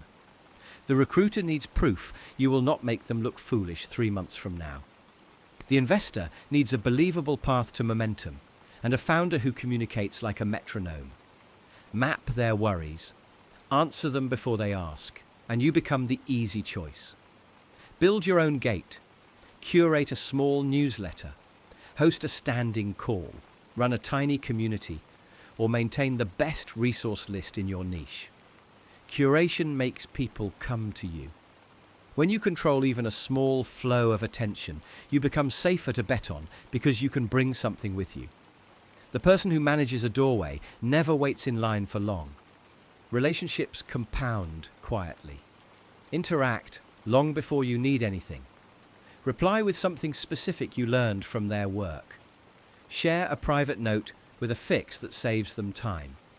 Recommend someone to them with no ask attached. When the moment arrives, you are not a stranger at a cold gate. You are a known helper at a warm one. Algorithms are gatekeepers that speak in patterns. Train them. Show up regularly with one clear promise. Use repeatable formats that hold attention. Keep your packaging obvious so the system learns where to place you. Consistency is the language the machine trusts. Publish your criteria. State how you choose projects, what you do not do, and how to start. That turns chaos into a form. People self-select, and you filter for matches without effort. It also signals confidence. The gate is not fair, but it is predictable. Learn the doorkeeper's fears. Make their yes effortless. Build a small door of your own. Then watch how many larger doors begin to open. Not because fate changed, but because you did. The luck advantage. The day luck knocked, it arrived dressed as an ordinary Tuesday. No fireworks, no spotlight, just a quiet chance that looked suspiciously like work you had already been doing. Luck is not fair, but it is not random either. Some people stand where lightning tends to strike. They make themselves easy to find. That is the luck advantage. You cannot command outcomes, yet you can expand the surface area where good things can land. Think about a photographer who kept showing up to shoot small local events. One afternoon, an editor short on time needed a last-minute cover. The photographer already had a gallery, a track record, and a friendly email ready. That is not magic. That is proximity, proof, and timing joining hands. The same pattern repeats. A developer answers strangers' questions online for months. One night, a founder sends a message that starts a new career. A barista remembers names, asks real questions, and hears that a regular is hiring. Doors swing open when you stand where doors exist, when your work is visible, and when your reputation arrives before you do. Here is the quiet formula behind the luck advantage. First, show up where the action lives. Rooms, forums, meetups, comments, open mics, open source. Second, make ships, not just plans. Drafts, demos, samples, reels, prototypes. Luck prefers people in motion. Third, signal reliability. Reply when others lag. Deliver when others promise. When the moment comes, you look like the safest bet in the room. Fourth, stay long enough for variance to notice. Most quit a breath before compounding starts to hum. You do not need a giant break. You need many small bets with small downsides and wild upside. Coffee with a stranger. A thread sharing your process. A cold note that respects time and offers value. One opportunity feeds the next because proof stacks. Preparation still matters. Skill sharpens the blade. So a soft opportunity can slice like a sword. Practice is the unsexy amplifier. Rehearse the pitch so the words choose you. Rework the design so the demo sells itself. When luck looks around for a partner, preparation raises its hand. If unfair advantages make you angry, good. Channel it. Study your starting line without shade. Then adjust the terrain you can touch. Choose a hill rich in collisions. Swap silence for published work. Trade envy for outreach. Replace waiting with tiny daily invitations for luck to visit. Today, write one honest line and send it to one person who might care. Ask one thoughtful question in a room that intimidates you. Make one thing you can point to and say, "This is me on the record. Keep going." Luck loves momentum, respects persistence, and remembers those who made it easy to be found. The timing advantage. A door can be wide open at sunrise and jammed by midday. The difference isn't the door, it's when you arrive. That's the quiet edge almost nobody talks about. The timing advantage. Not just doing the thing, but doing it when attention is loose, options are few, and the path of least resistance points your way. Picture two people with the same idea for a neighbourhood class. One mentions it to the community centre director on a slow Tuesday morning and asks, "If I bring a sample session, would you try it?" The director shrugs, says yes, and puts a tentative slot on the calendar. The other waits for the official programme call, then emails after dozens of proposals flood in. Same idea, same skill, different clock. One lands a test run, the other waits for a reply that never comes. Timing is leverage you can practice. Launch when curiosity is highest. Follow up before momentum cools. Pause so compounding can catch up. Exit before the crowd wakes up. Psychologically, this works because our minds privilege novelty, surprise, and clear openings. Your message is louder when it is first, fresher, or simply arrives at a moment that isn't already full. Even humour proves this. Surprise lands because timing sharpens it. A beat too early or too late, and the same words fall flat. Let's take a simpler example. A friend texts, thinking of applying to that role. You answer within minutes and offer to review their resume that evening. They send it. You mark it up while they still feel brave. By the next morning, they submit. Meanwhile, someone else plans to help this weekend. The mood fades, the window narrows, and nerves grow teeth. The first response rode energy. The second waited for it to drain. There's a reason windows close. Our brains get used to repeated signals and stop reacting. It's called habituation. That's why the first ping grabs you, and the 10th becomes wallpaper. If you show up before the wallpaper forms, you stand out. If you act while enthusiasm is warm, you move before friction hardens. This doesn't mean chase fads or sprint without thinking. It means read clocks, not just maps. Early can be smart when the cost of being wrong is small and the cost of being late is permanent. Late can be brilliant when you use the lull to prepare something sharper than what rushed in first. The advantage is not in the calendar date, it's in the alignment between attention, readiness, and opportunity. So give yourself that edge. Ask one day sooner. Send the draft while the idea still glows. Hold the extra beat that turns noise into emphasis. Life won't balance the scales for you, but you can learn to move when the door is open. That's the timing advantage. The birth lottery advantage. Some people start the race on a downhill track with the wind at their backs. They are born into the right neighbourhood, the right passport, the right language, the right timing. Doors open for them before they even know how to knock. That is the birth lottery advantage, and it is real. You did not pick your parents, your postcode, your body, or the decade you arrived in. You did not choose whether the world smiled when you spoke, or raised an eyebrow at your accent.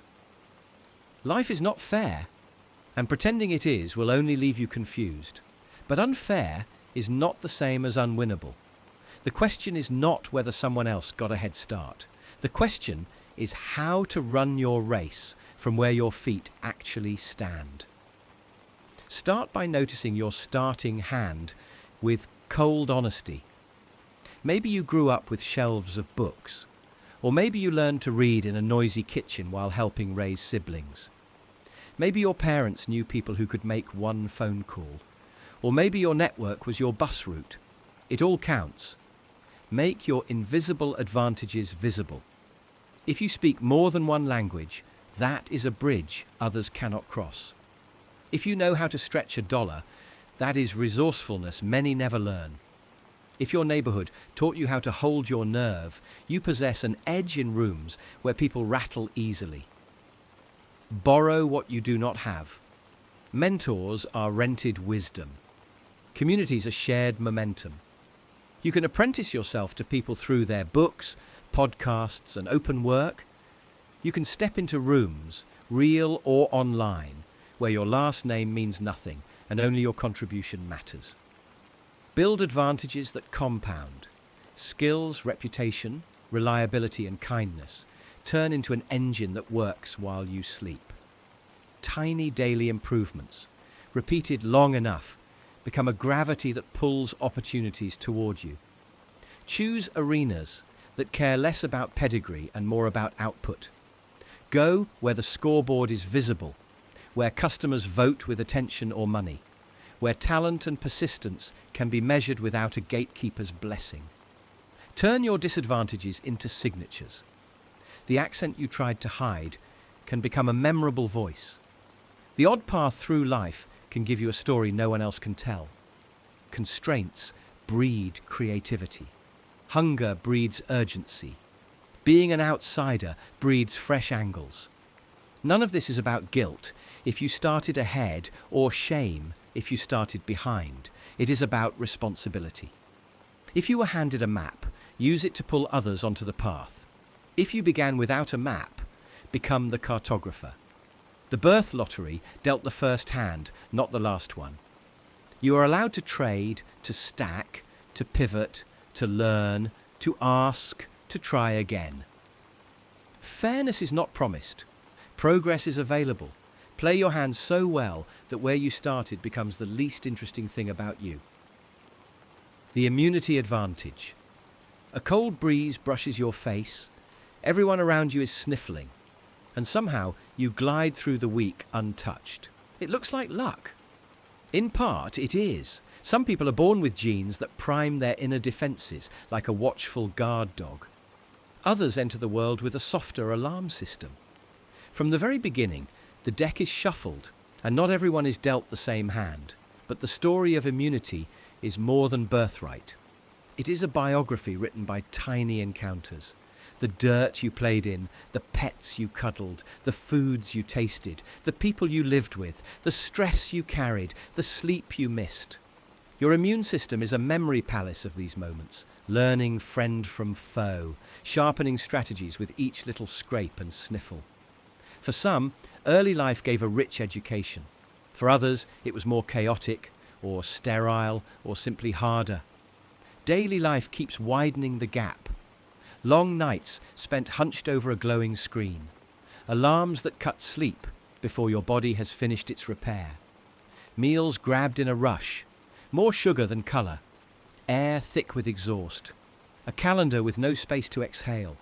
The body sees and notes every one of these choices, every pressure, and quietly adjusts. It does not complain, it adapts. Until one day, it cannot. And yet, the unfairness is not absolute. Immunity is plastic.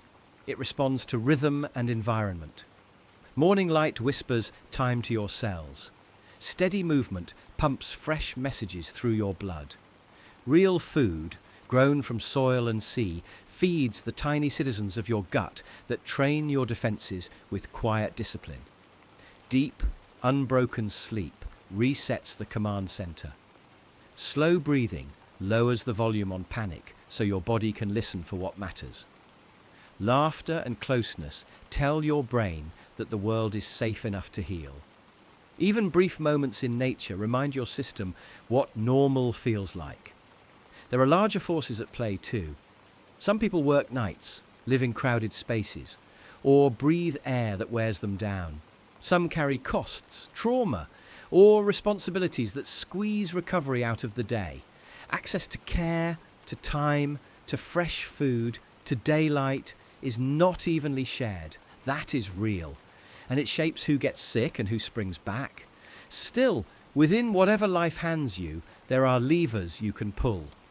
Choose a consistent bedtime and guard it. Step into morning light and let it set your clock. Eat slowly, add more colour to your plate, and let your stomach finish one meal before you chase the next. Walk after you eat. Breathe like you mean it. Text a friend, laugh at something silly, step outside and feel the air. Immunity is not a wall, it is a choir. Your job is not to never get sick. It is to recover faster, suffer less, and stand sturdier next time. That is the advantage worth building, one small, repeatable choice at a time. The Nepotism Advantage.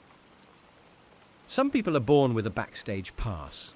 The door that sticks for others swings for them on the first knock.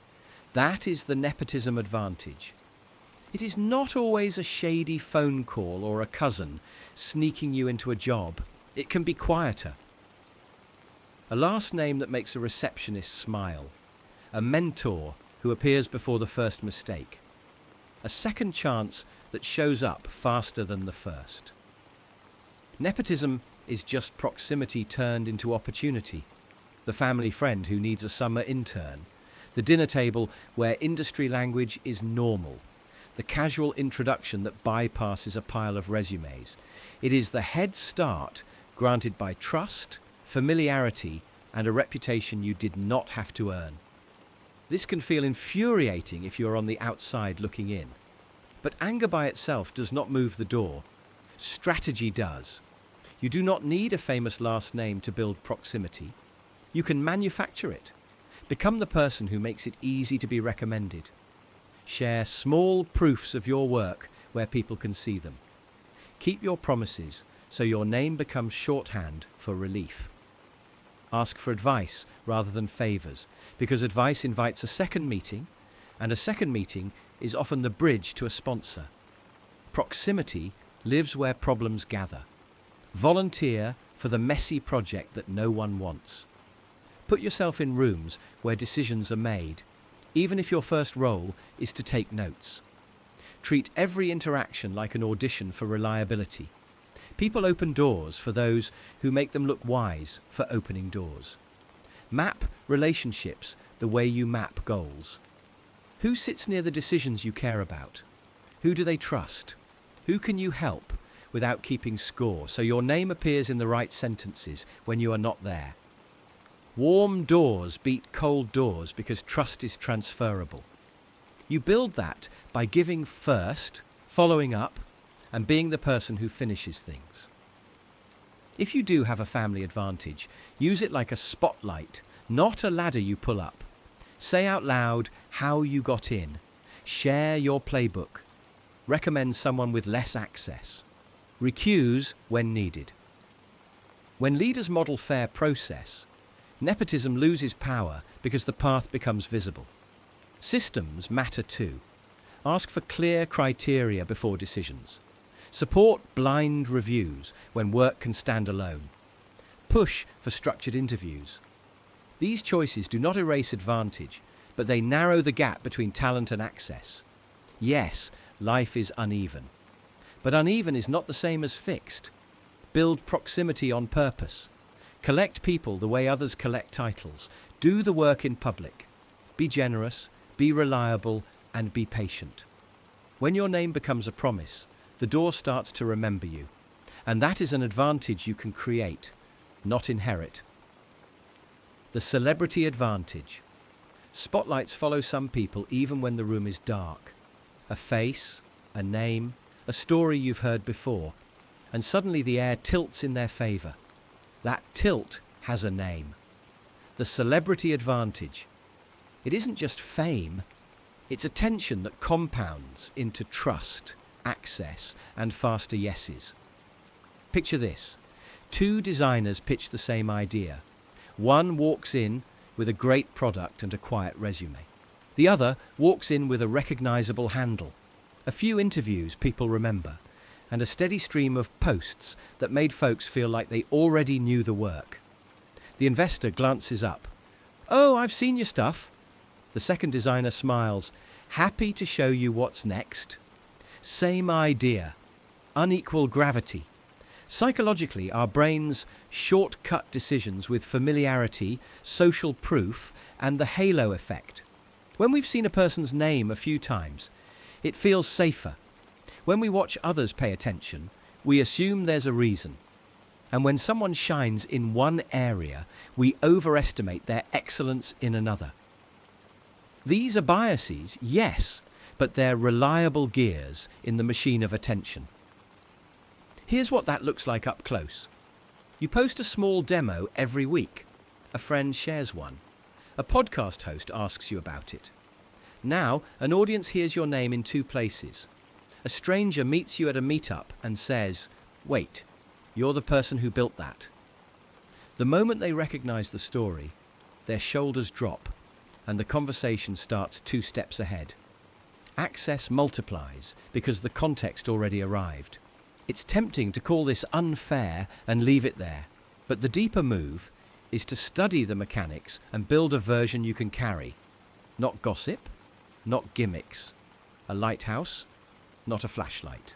One steady beam people can see from far away. Start with one sentence you want, repeated when you're not in the room. Be known for that. Share small, frequent proofs that line up with it. Borrow trust by standing next to people your audience already believes. Collaborations, guest spots, small stages where the room is warm. Tell one story across many moments instead of many stories once. Let people preview you before they meet you. It's not trying to be famous. It's trying to be findable. It's not shouting. It's showing up. Over time, those tiny recognitions add up to a felt inevitability. Of course they're here, and doors begin to open a little easier. Some people do get a head start. That part is real. Still, leverage can be built. Craft the narrative, plant the signals, and let time do its compounding. The game may not be fair, but it is predictable. And predictability is a kind of power you can use with intention, with integrity, and with a story worth repeating. The language advantage. The sharpest blade in any room is not a degree, it is a sentence. Words tilt the table. Before resumes are scanned, before skills are weighed, tone, phrasing, and rhythm announce who you are. That is the language advantage. It is quiet, it is unfair, and it is available to anyone willing to practice. Picture two people with the same talent. One lists tasks, the other tells a story. I coordinated a project becomes I brought 3 teams together and solved a deadline bottleneck. That shift is not decoration, it is a frame. Frames decide what sticks in someone else's mind. Tell me what changed because you were there. Name the tension, name the action, name the outcome. People remember changes, not chores. Language is also a steering wheel in hard moments. When a conversation heats up, most voices speed. The advantage is the person who slows and labels. It sounds like this is frustrating. Let me make sure I have it right. You want certainty on timing, and I am offering maybes. That move pulls both of you out of the fight and into a shared picture. Naming the feeling does not make you weak. It makes the room breathe. Negotiation rides on words that open rather than corner. Is that the best you can do? Sounds like a challenge. What flexibility do we have on the timeline or the scope invites problem solving? Help me understand how you landed on that number, turns an argument into a tour. What would it take to make this a yes? Gives the other side the blueprint to persuade themselves. There is also a quiet advantage in specificity. Vague language hides competence. Swap kind of maybe. And stuff for concrete verbs and measurable shifts. Instead of I helped with marketing, say I wrote the campaign email that lifted sign-ups by a meaningful margin. If you do not have the exact figure, name the direction and the evidence. Speak like someone who takes responsibility for outcomes. Do not confuse big words with strong ones. The right word is the one your listener uses when they talk to themselves. Borrow their language, mirror the phrase they care about. If they say reliability, stop saying speed. If they say peace of mind, stop selling features and start selling calm. Practice turns this from a trick to a habit. Read aloud, record your voice, and listen for clutter. Trim apologetic openers that weaken your point. Replace sorry to bother you with quick question and a clear ask. Anchor your ideas with because. People follow reasons. Life will not distribute chances evenly. But words can move doors that look bolted. Train your sentences until they feel like second nature. Speak with clarity, with empathy, and with intent. When the moment arrives, let your language do what it does best. Change what happens next. The algorithm advantage. The quiet kingmaker doesn't wear a crown, it writes code. It decides which voice is amplified, which resume is seen, which product gets suggested at the perfect moment. That kingmaker is the algorithm, and it gives an edge to anyone who learns its language. Picture 2 creators who post the same great idea on the same day. One lands in a few pockets and fizzles. The other finds a wave, catches it, and suddenly there's momentum, credibility, opportunity. Same effort, different outcome. That's the algorithm advantage. Not cheating, just playing the game that's actually being played. Algorithms reward what they can measure. They do not feel charisma, they detect watch time. They do not admire taste, they log click paths. They do not believe claims, they trust consistent signals. If you want the scales to tilt toward you, stop asking what is fair and start feeding the machine what it counts. Begin by mapping where the gate sits. For content, the gate is your first second, your first line, your thumbnail, your retention curve. For careers, the gate is keyword alignment, clarity in job titles, proof of outcomes. For products, the gate is conversion velocity, low friction, fast response. Name the gate and you name the levers. Next, become legible. Speak in the system's vocabulary, clear titles, clean metadata, one promise per piece, simple structure. In your portfolio or resume, reflect the exact language of the opportunity. Show results in outcomes, not duties. Make your wins scannable. Legibility is not selling out. It is lowering the translation tax. Then feed the loop. Algorithms love proof. Early traction begets more exposure, which begets more traction. Spark it with small, consistent signals. Reply fast, publish regularly, encourage saves and shares, ask for specific actions. Design moments that invite comments. Treat every release like a first domino. Stack signals across surfaces. Your post points to your newsletter. Your newsletter points to a waitlist. Your waitlist triggers a welcome that turns curiosity into action. Momentum compounds when the system sees engagement not once but everywhere. Instrument everything. What gets measured can be improved. Track the first 10 seconds, the drop-off point, the open rate, the reply rate, the time to value. Replace guesses with A and B tests and let the audience's behavior write your next draft. Finally, play status games the algorithm already respects. Borrow credibility with collaborations. Ride trends without being defined by them. Package your best ideas again and again until they stick. The machine forgets your effort. It remembers your performance. You cannot bend life into perfect fairness, but you can move from passive participant to informed player. Learn the levers, speak the language, feed the loop, stack the signals, and keep iterating. The code is not the crown. The crown is earned by those who learn the code. The physical strength advantage. The heaviest doors often swing open for the person who can actually push. Not the kindest, not the smartest, just the one with the power to move what others can't. That is the physical strength advantage. It is not fair. It is gravity's favourite.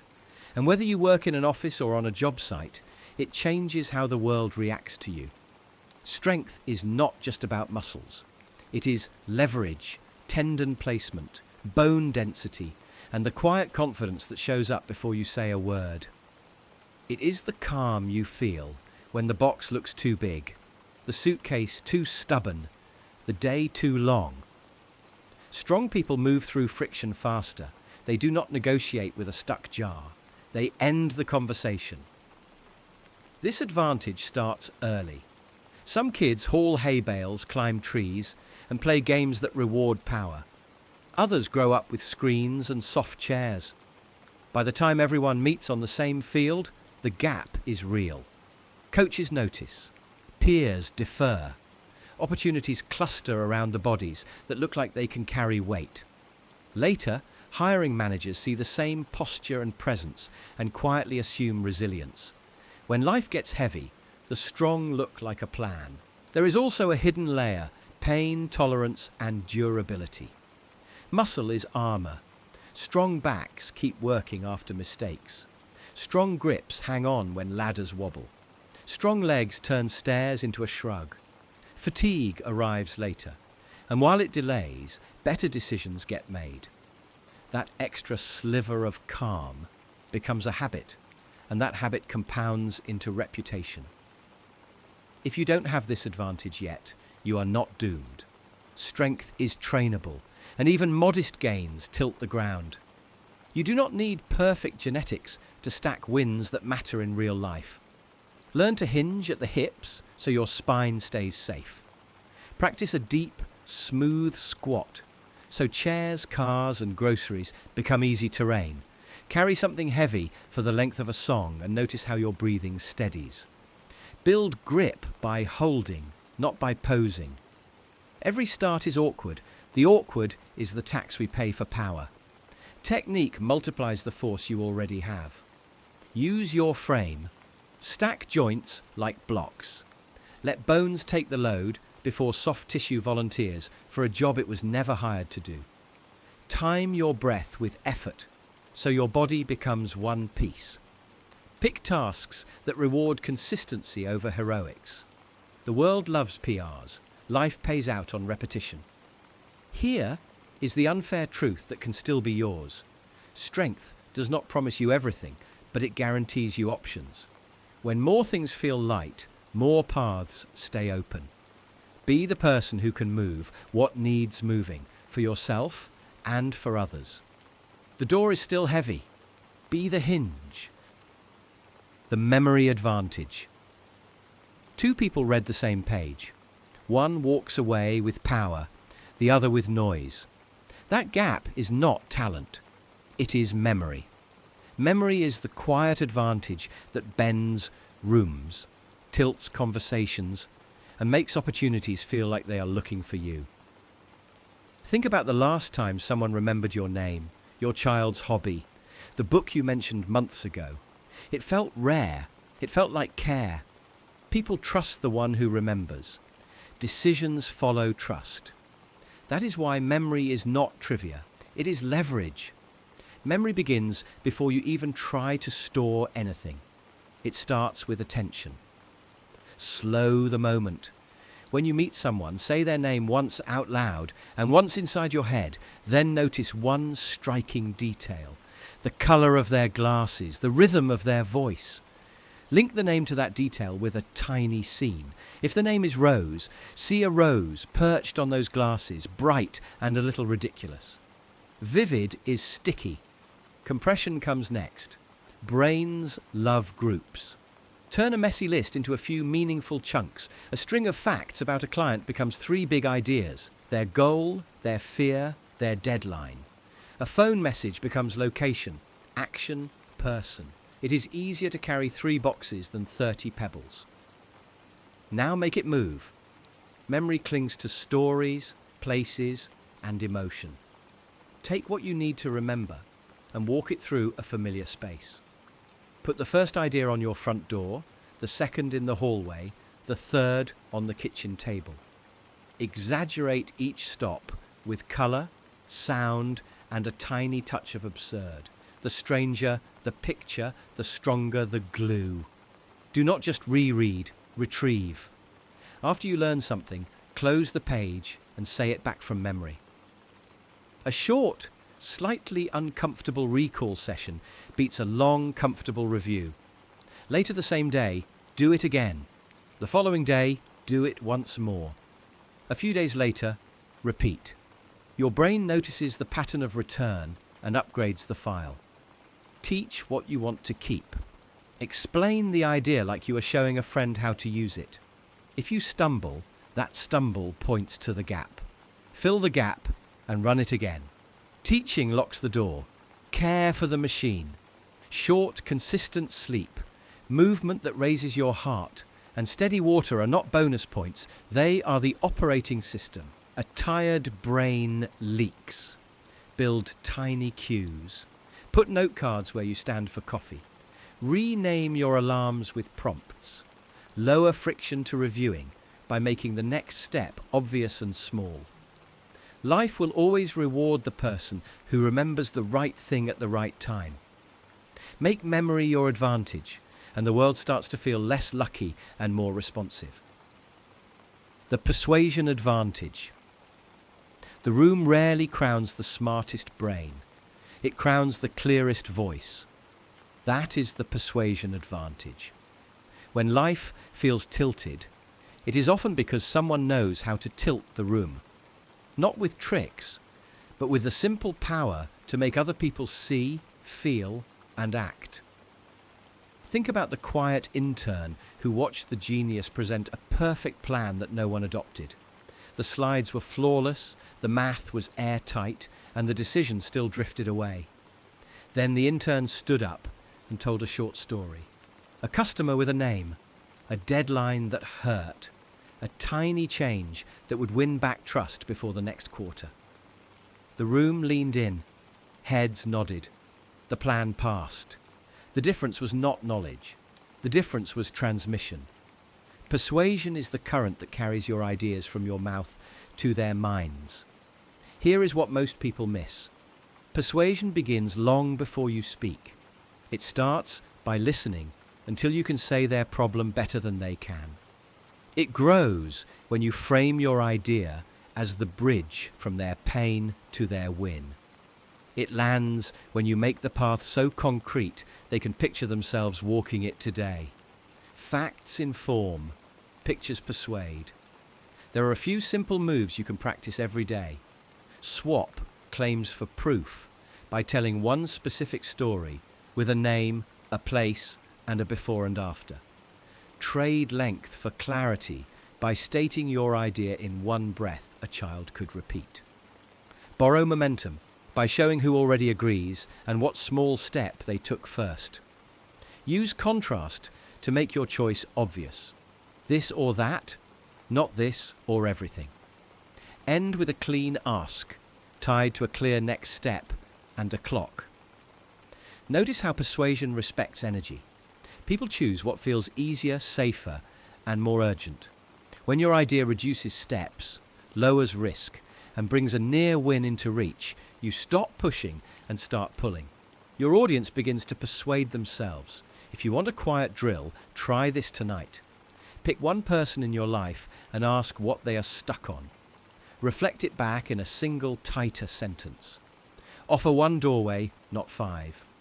Paint the first minute of action so vividly they could do it before you finish speaking. Then ask gently if they want to try it now. Whether they say yes or no, you will feel something click. That click is your edge sharpening. The world will keep rewarding the person who can move hearts without breaking trust. Make your words shorter, your stories truer, your asks simpler, and your timing kinder. Build that advantage, and you will watch rooms tilt toward you. Not because life is fair, but because you learned how to carry your ideas all the way across. The Resilience Advantage. Some people are handed a map. The rest of us learn to navigate by stars. If life has felt tilted, you're not wrong. The playing field isn't even, the starting lines aren't the same, and some doors open with a whisper while others won't budge. But there's a lever you can build no matter where you begin.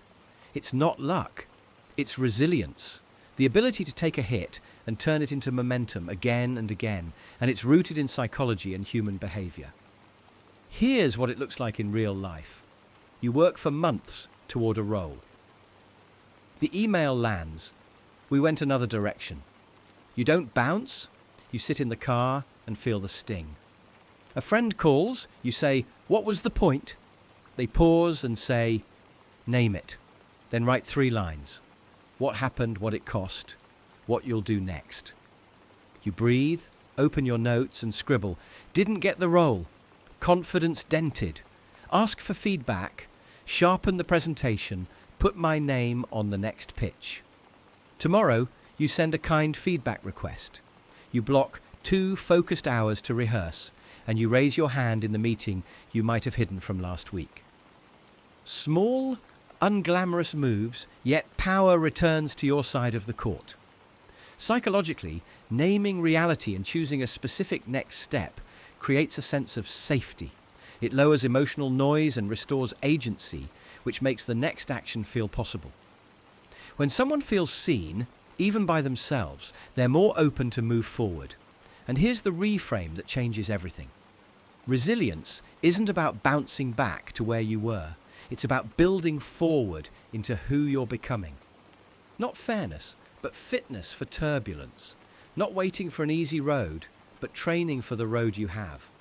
That shift from why me to what now turns a standstill into a breakthrough. Take an athlete who tears a ligament. She studies film while rehabbing, doubles down on footwork, and returns with better vision than before.